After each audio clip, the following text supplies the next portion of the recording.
सबसे नीचे जो अपने तिरंगे में भी जो हरा रंग, तो ठीक है, वो खुशहाली का प्रतीक हमने उसको माना कि जो हरित क्रांति का प्रतीक हरा रंग।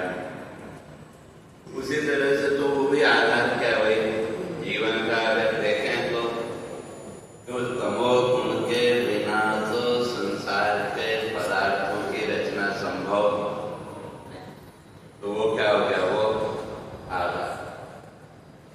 और जो सत्वगुण है वो ज्ञान का प्रतीक, इसलिए उसका रंग सफेद है, शुभ। और जो रजोगुण है वो कर्म का प्रतीक है, तो इसलिए उसका रंग लाल रंग। तो उसी तरह से जीवन में भी देखें तो ये तीनों जो गुण हैं, सत्व, रज और तम, तो इन तीनों गुणों का आपके जीवन में कितना महत्व है, और ये तीनों गुण आपके जीवन को कैसे प्रभावित करते हैं, अगर उसको समझना है तो 14वें अध्याय से लेकर के 18वें अध्याय तक भगवान ने तीन गुणों की ही चर्चा की। तो ये तीनों गुण कैसे हमारी मन, बुद्धि, शरीर आदि पर अपना प्रभाव डालते हैं। और ये जो तीनों गुण हैं आपस में एक दूसरे के शत्रु, सत्व, रज और तम, ये तीनों गुण आपस में एक दूसरे के कट्टर शत्रु। लेकिन इन तीनों के बिना जीवन नहीं चल सकता। जैसे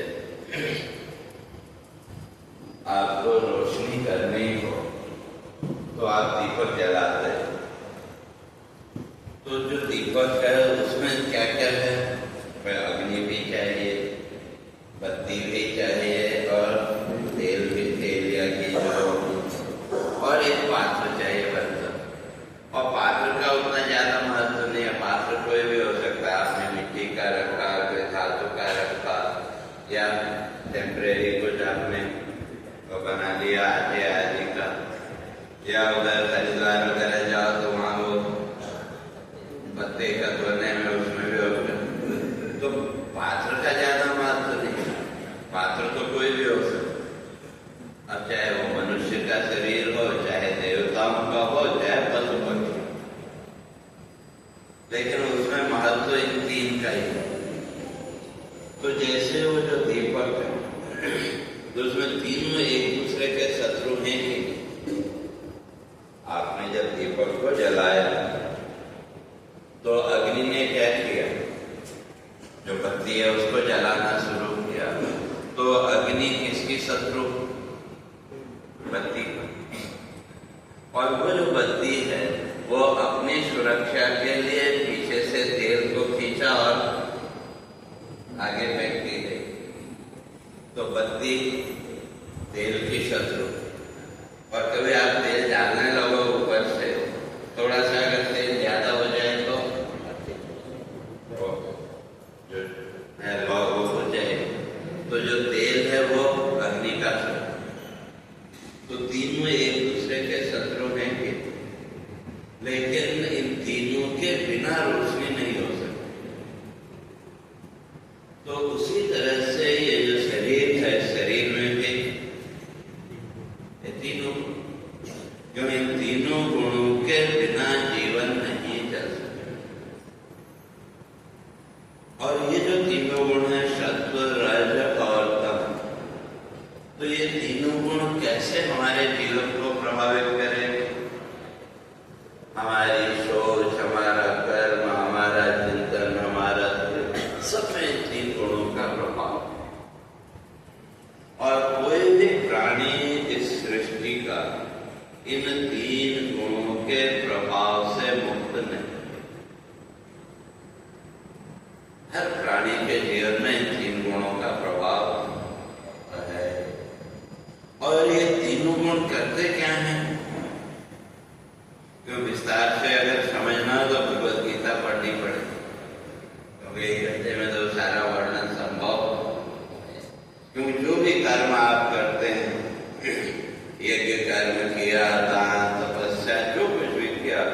भी इन तीनों गुणों के प्रभाव के अनुसार ही राजसिक, सात्विक और तामसिक हो।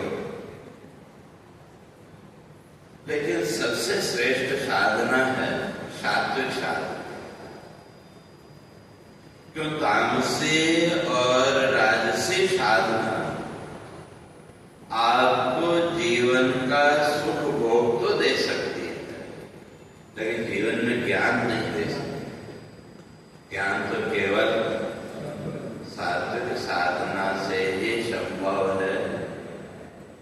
सात्विक अच्छा है, लेकिन भगवान कहते हैं वो भी अच्छा नहीं, वो भी बंधन का कारण।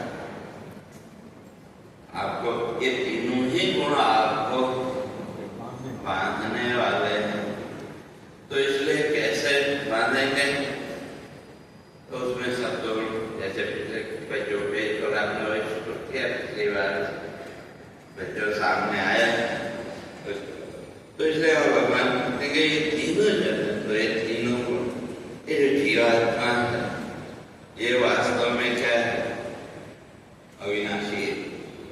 जो जीवात्मा है वो अविनाशी कहो, नित्य कह लो, या जो मंत्र कहता है जीवो ब्रह्मयो नापरः, ये जो जीव उस परमात्मा से भिन्न और कुछ नहीं है, तो कुछ अलग कुछ नहीं है, तो ये भी फिर क्या वही अविनाशी है। तो नित्य होते हुए भी का ये तीनों गुण इसको बांध दे, और वो बंधन कहीं दिखता नहीं, लेकिन बंधन है। तो कैसे? जैसे यूं समझो कि आपके पास सुविधा है, साधन भी है, तो मान लो भाई आपको इच्छा हुई भाई एक गाय जब अपने पास रखे तो कम से कम दूध तो शुद्ध मिलेगा। आजकल तो जो दूध है उसकी तो कोई गारंटी है नहीं। तो आपके पास सुविधा है, सब कुछ है, तो आपने विचार किया चलो एक गाय रख लेते तो कम से कम दूध तो शुद्ध मिलेगा। अब वो गाय शहर में तो आपको मिलेगी, अब गाय लेने के लिए गांव देहात में आपको जाना पड़ेगा। वहां गए और आपने एक गाय पसंद, और उसका जो भी मोल भाव आपने करके उसको आपने जब पैसा दिया, तो उसके साथ ही उस गाय के साथ आपका मोह भी प्रकट हो गया। उससे पहले तक कोई नहीं, लेकिन अब अगर कोई उसको एक डंडा भी मारे तो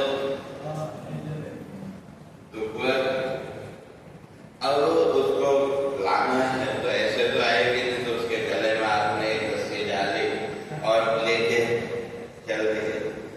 और इतने में आगे मेन रोड हाईवे, अब वो गांव की गाय, उसने तो कभी वो ट्रक किया, ये बड़े बड़े वो देखे नहीं, वो आवाज भी नहीं सुनी। इतने में सामने से निकला एक बड़ा ट्रक। अब वो जो गाय है उसने न तो इतना बड़ा आकार कभी देखा, न वो आवाज कभी सुनी थी, तो उसको देखते ही एकदम घबरा करके और भागी, और आपके हाथ से रस्सी छूट गई। तो अब आप उसके पीछे पीछे दौड़ेंगे, तो बंधा कौन? बांधा था गाय को, लेकिन बंधा कौन? हम बन गए। लेकिन वो बंधन कहीं दिखता है, वो कहीं दिखता है, लेकिन बंधन है। जहाँ ममता ममत्व आया तो वहां वो बंधन भी आया।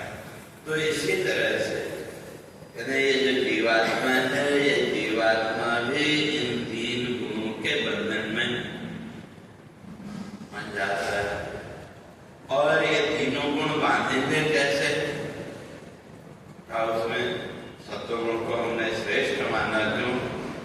उसके लिए भगवान ने कहना है कि तत्र सत्वं निर्मलत्वात् प्रकाशकम् अनामयम्। तो वो जो सत्वगुण है वो कैसा है? निर्मलम, अर्थात वो सत्वगुण स्वयं तो निर्मल है, तो आपको भी निर्मल करने वाला।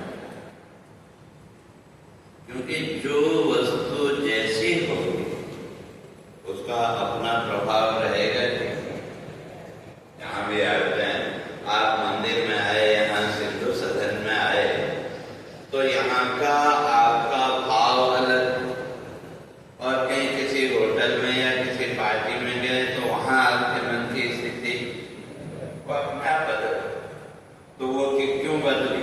तो वो स्थान का प्रभाव। तो इसी तरह से हर एक वस्तु का अपना एक प्रभाव। तो जो सत्वगुण है उसका जो गुण है वो क्या है? तत्र सत्वम निर्मलत्वात् प्रकाशकम अनामयम्। 3 विशेषण भगवान ने कहा। एक तो निर्मलत्वात्, वो निर्मल है, और दूसरा प्रकाशक, प्रकाश ज्ञान, और अनामय। आमय बोलते हैं दोष को, अनामय माने दोष से मुक्त। तो वो है वास्तव में, लेकिन फिर भी वो आपको बांधेगा कैसे? सुख संगेन ज्ञान संगे। तो वो जो सत्वगुण है वो जब जीवन में आपके बढ़ेगा तो वो आपको क्या देगा? 2 चीज, सुख और ज्ञान। जीवन में जो भी सुख का भाव, जो भी ज्ञान का भाव, तो उसका आधार सत्वगुण। इसलिए जो भी जीवन में सुख आदि हम मानते हैं कि ये इसका फल जो है, लेकिन सही अर्थों में अगर देखें तो हमको जीवन में सुख देने वाला वही सत्वगुण। और जितना सत्वगुण जीवन में बढ़ेगा उतना ही जीवन से अशांति का भाव दूर हो। तो इसलिए जो भी पूजा पाठ साधना आदि जो कुछ भी हम करते हैं वो वास्तव में हमारे जीवन में जो सत्वगुण का भाव है उस सत्वगुण के भाव को बढ़ाने का मार्ग। लेकिन भगवान कहते फिर भी ये बांधेगा तो किसके द्वारा? ज्ञान संगेन सुख संगे। ज्ञान के द्वारा और सुख के द्वारा ये आपको बांधेगा। और जो रजोगुण है वो आपको कर्म में बांधेगा, और जो तमोगुण है वो क्या देगा? प्रमाद, आलस्य, निद्रा, भ्रांति। आपके जीवन में प्रमाद, आलस्य और निद्रा ये देने वाला तमोगुण। और अगर संक्षेप में समझें तो उसके लिए हमारे ऋषि कहते हैं, संक्षेप में इतना समझ लो कि सात्विक पुण्य निष्पत्ति।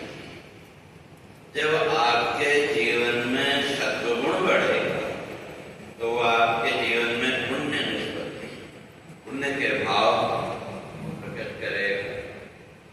और पापोत्पत्ति से राजसे। और जब रजोगुण बढ़ेगा तो पापोत्पत्ति, पाप वृत्तियां बढ़ेंगी। और जो तामसी भाव है तब का वो न पाप कराएगा और न पुण्य, लेकिन आपकी आयु का क्षय तो करेगा। तो इसलिए कहने का अर्थ ये कि जीवन में ये जो तीनों गुण हैं, इन तीनों गुणों का अपना प्रभाव तो रहेगा, लेकिन उनमें जो श्रेष्ठ है वो है सत्वगुण। कि वो धीरे धीरे हमारे चित्त को, हमारे अंतःकरण को निर्मल करेगा, शुद्ध करेगा। और जितना अंतःकरण शुद्ध होगा, जितना हमारा अंतःकरण पवित्र होगा, उतना ही हमारा मन का विक्षेप कम होगा। और जितना मन का विक्षेप कम होगा उतना ही जीवन में सुख, शांति और प्रसन्नता का भाव आएगा। तो इसलिए भगवान कहते हैं कि इन तीनों गुणों के बारे में पहले समझ, और जिस दिन ये समझ में आ गया क्या, तो आगे 19वें श्लोक में इसी अध्याय में भगवान कहते हैं कि नान्यः गुणेभ्यः कर्तारं यदा दृष्टानुपश्यति गुणेभ्यश्च परं वेत्ति मद्भावं सोऽधिगच्छति। जब ये साधक नान्यः गुणेभ्यः कर्ता, इन 3 गुणों के अतिरिक्त और कोई कुछ करने वाला है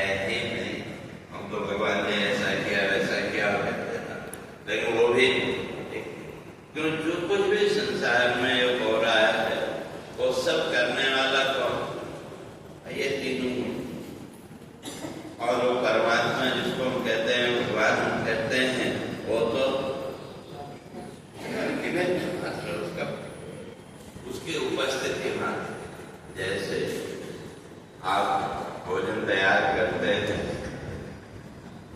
तो पात्र में आपने जो भी वस्तु रखी और नीचे से अग्नि आपने जलाई, तो उस पात्र में जो भी वस्तु है उसका जो स्वाद या जो भी उसका रूप है तो वो किससे बना, किसने उसको तैयार किया? तो जो पदार्थ उसमें आपने डाले उसी से बना। अग्नि तो केवल माध्यम मात्र, अग्नि ने कुछ नहीं। अग्नि का जो अपना स्वभाव है, ऊर्जा देना, उसमें प्रकट करना, अग्नि ने अपने स्वभाव को प्रकट किया। लेकिन पात्र के अंदर जो भी वस्तु तैयार हुई वो पात्र में जो चीज आपने डाला उसी से बनी थी। तो इसी तरह से संसार के जितने भी पदार्थ हैं सब किससे बनने वाले, कौन करने वाला? ये माया के तीन गुण। वो जो परमात्मा या ईश्वर है वो तो अग्नि की तरह, और वो हमेशा निर्लिप्त कि पात्र में आपने क्या बनाया, खट्टा मीठा कड़वा जो है, उससे अग्नि को कुछ लेना देना है, निर्लिप्त है कि पहले भी निर्लिप्त। और जिस समय वो वस्तु आप तैयार कर रहे हैं उस समय भी वो निर्लिप्त और बाद में भी और निर्लिप्त है। तो इसी तरह भगवान कहते हैं जिस दिन साधक को ये बोध हो गया कि संसार में इन तीन गुणों के अतिरिक्त और कोई कुछ करने वाला है ही नहीं, तो ये सारा दृश्य प्रपंच, सारा दिखने वाला जितना भी संसार है, ये सब इन तीन गुणों का खेल मान, उसके अतिरिक्त और कुछ नहीं। तो जिस दिन ये समझ में आ गया तो उस दिन इस संसार भाव से साधक अपने को अलग कर लेगा कि मैं तो इन सारे दृश्यों का दृष्टा हूं कि नहीं, विटनेस। बचपन से लेकर के आज तक शरीर कोई देखो, इस शरीर में जो भी चेंजेज आए उस सबके आप विटनेस हैं कि, और आप तो जो हैं वही हैं कि, लेकिन अज्ञान के कारण इस शरीर के गुणधर्म को हमने अपना गुणधर्म मान रखा, और जब इस शरीर के गुणधर्म को अपना गुणधर्म माना तो उसके साथ ही जीवन में सुख दुख भी आए। संसार के जितने भी विकृत भाव है वो सब आए।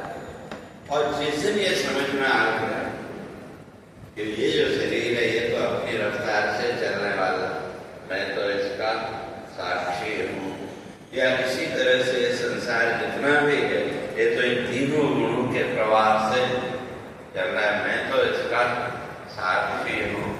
तो उस दिन साधक इस संसार के बंधन से बाहर निकलेगा। इसलिए तब गुणेभ्यश्च परम वेद का उसकी जो दृष्टि है इन गुणों से परे जो तत्व है उसकी दृष्टि उस तत्व में। और अभी तक हमारी जो दृष्टि है समझ में बात आई, लेकिन फिर भी दृष्टि कहीं न कहीं इस संसार के पदार्थों में ही अटकी है। तो जिस दिन ये समझ में आ गया तो उस दिन हमारी दृष्टि इस सबके पीछे बैठी हुई जो शक्ति कहो, एनर्जी कहो, तत्व कहो या आत्मा कहो, तो हमारी दृष्टि उस तत्व तक पहुंच जाएगी। और जिस दिन हमारी दृष्टि उस तत्व में पहुंची उस दिन हम इस संसार के बंधन से मुक्त हो जाएंगे। तो आज का ये पुण्य पर्व गणतंत्र दिवस और स्वामी जी का, जैसे स्वामी जी मनाते थे हर साल, तो जन्म दिवस का भी अर्थ है। तो ये आज का जो पुण्य पर्व आप सबके जीवन में उस आत्मज्ञान, उस तत्व ज्ञान की प्राप्ति का साधन बने। और ये जो गणतंत्र दिवस गणतंत्र का गण माने समूह और तंत्र का अनुशासन। इसलिए गणतंत्र का वो अनुशासन, इसलिए स्वतंत्रता और स्वच्छंदता दो शब्द। आजकल लोगों ने जिसको क्या बोलते हैं फ्रीडम, फ्रीडम स्वच्छंदता। जो आजकल जो बच्चे कहते नहीं भाई हम फ्री होना है, फ्रीडम है। और फ्रीडम का जहां कोई रूल रेगुलेशन है ही जैसा मन में आए, और जहां तंत्र शब्द जुड़ा, तंत्र का अर्थ है रूल्स एंड रेगुलेशन, और वो रूल और रेगुलेशन, और वो किसी दूसरे के लिए नहीं, बल्कि अपने जीवन को ऊपर उठाने के लिए। और उसी तरह से पर्सनल लाइफ में भी अगर व्यक्ति के अपने रूल्स और रेगुलेशन से नहीं है अपने जीवन में, तो ऐसा व्यक्ति कभी ऊपर नहीं हो सकता। अपने आप को भी अगर जीवन में ऊपर उठाना है, आगे बढ़ाना है, तो हमको भी अपने लिए खुद ही कुछ न कुछ रूल्स रेगुलेशन बनाने पड़ेंगे और उनको फॉलो भी करना पड़ेगा। और नहीं तो जीवन तो कैसे चलता रहेगा। तो इसी तरह से देश को चलाने के, या आपके घर को चलाने के लिए भी आपके भी अपने रूल्स रेगुलेशन हैं कि, लेकिन आजकल मैंने देखा जब वो बच्चों की बात आती है तो माता पिता उनके मोह में वो सब भूल जाते, और फिर बाद में शिकायत करते हैं कि बच्चे बिगड़ गए, ऐसे हैं वैसे। तो जिस समय बच्चों को वो रूल्स और रेगुलेशंस सिखाने चाहिए थे, उसके अनुसार उनको ट्रीट करना था, तो उस समय तो उनके मोह में उनकी सारी बातें मानते चले जाते। और जब वो बच्चा मैच्योर हो गया तो फिर उसको हम रूल्स रेगुलेशन सिखाते हैं, लेकिन अब तो वो मानने वाला नहीं है। तो इसी तरह से तो जीवन में भी एक तंत्र की आवश्यकता, और परिवार में भी एक तंत्र की आवश्यकता है, और इस शरीर में भी, इस शरीर का भी अपना एक सिस्टम है, वो भी अपने आप में गणतंत्र है। और यहाँ तो कितने गण हैं? 17। 5 ज्ञानेंद्रिय, 5 कर्मेंद्रिय, 5 प्राण, मन और बुद्धि का पूरा ये तंत्र चल रहा है। और उसी तरह से राष्ट्र को आगे चलाने के लिए भी एक तंत्र तो चाहिए, एक व्यवस्था तो चाहिए। तो उस व्यवस्था को लागू किए 76 वर्ष, और उस व्यवस्था का कितना सदुपयोग हुआ, कितना दुरुपयोग हुआ, वो आप सब लोग जानते हैं। लेकिन फिर भी हमारी एक आस्था है उस तंत्र के प्रति, एक विश्वास है उसके प्रति।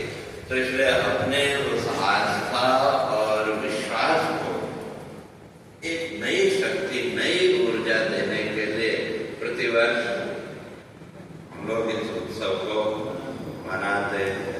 तो उसके मनाने का तात्पर्य यही है कि हमारे जीवन में, ठीक है जीवन चल रहा है तो कई बार होता है, थोड़ा आगे पीछे भी होता है, लेकिन उससे सब सीख लेकर के अपने उस तंत्र, चाहे वो राष्ट्र की बात हो, परिवार की बात हो, समाज की बात हो, या व्यक्तिगत अपनी बात हो, तो हम अपने उस तंत्र को मजबूत करें, दृढ़ करें, और उसके साथ अपने जीवन को आगे बढ़ाएं। उसके लिए ये सारे आयोजन किए जाते हैं।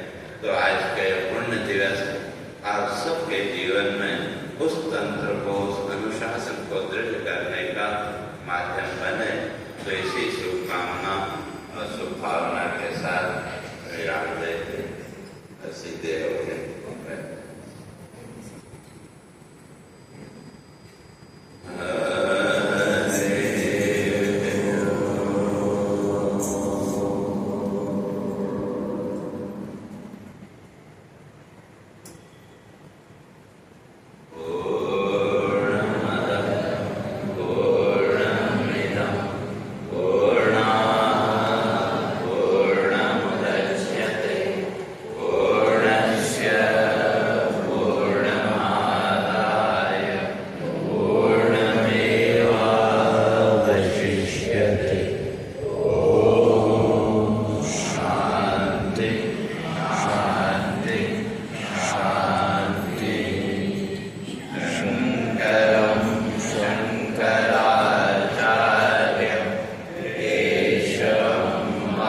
सिद्धार्थ